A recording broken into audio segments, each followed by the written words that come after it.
The armed forces of Ukraine says it now controls around 386 square miles of Russian territory in Kursk Oblast.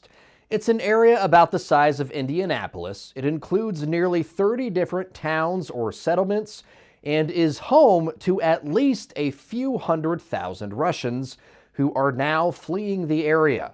Kyiv took the territory after it sent troops, tanks, drones, and other equipment across the border from Sumy Oblast in northern Ukraine a week ago.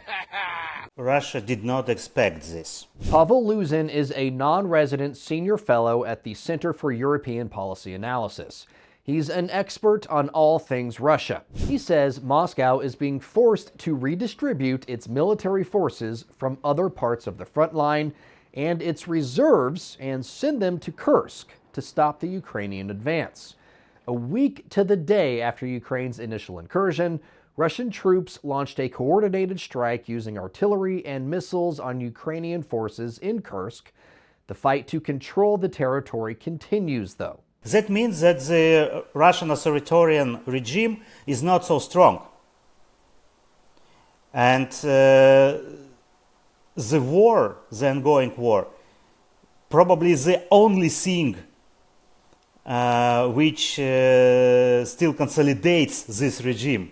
Luzin says Ukraine's incursion into Russia proves a few things. For starters, Russia's institutions of political power are highly dysfunctional. Luzin says under Putin, no one acts without orders from above.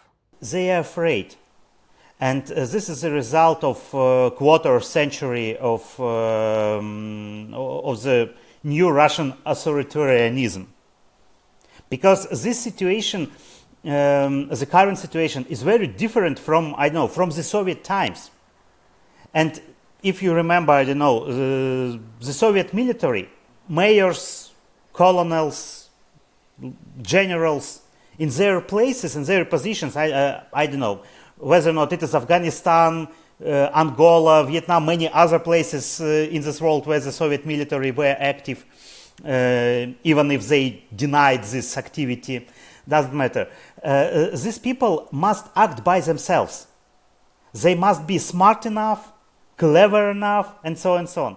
Aside from the dysfunction in the ranks, Luzin says Ukraine's incursion also proves Moscow's method of gathering information from the battlefield isn't exactly accurate. Yes, and also these people, from the bottom level to up, they provide the information about the reality, but they try to provide the information which will not lead to punish.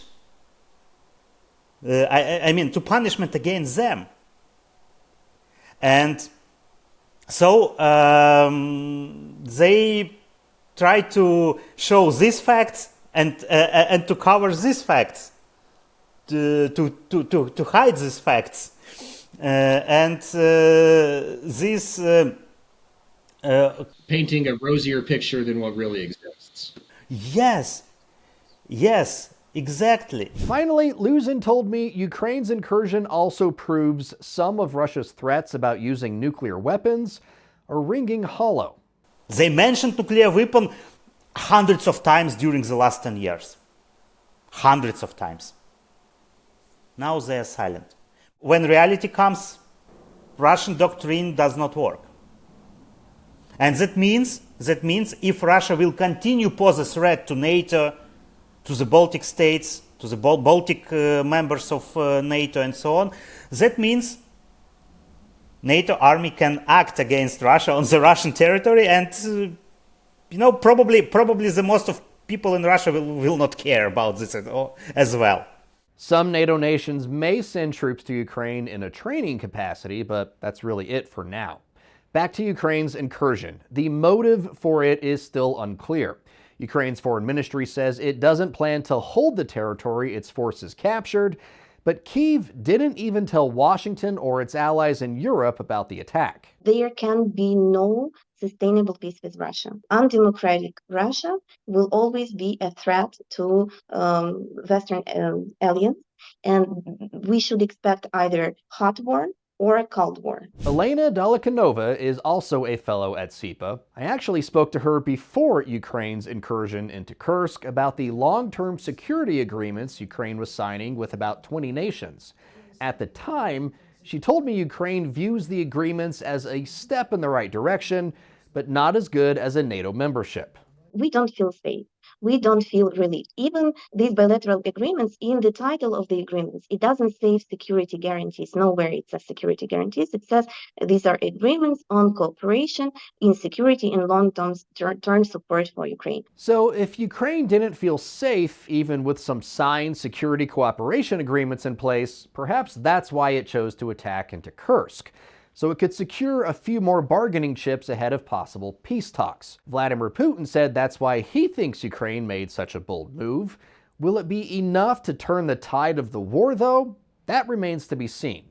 Regardless of how things play out on the battlefield, the only way to truly topple the Russian regime, gut its economy. Even though their economy is suffering, it doesn't suffer as much as it should suffer. And there are thousands of Western companies that continue working in Russia, and they continue creating all these different economic processes supporting Russian economy indirectly.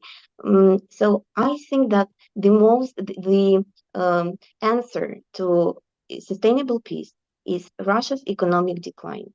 And if we do everything to achieve that, then we will be able to, more or less coexist in a peaceful format, just like, we did back in 1990s. We've been reporting on the war in Ukraine from the start, including on my show, Weapons and Warfare. If you want to see more of those stories, be sure to download the Straight Arrow News app today or log on to san.com. For Straight Arrow News, I'm Ryan Robertson.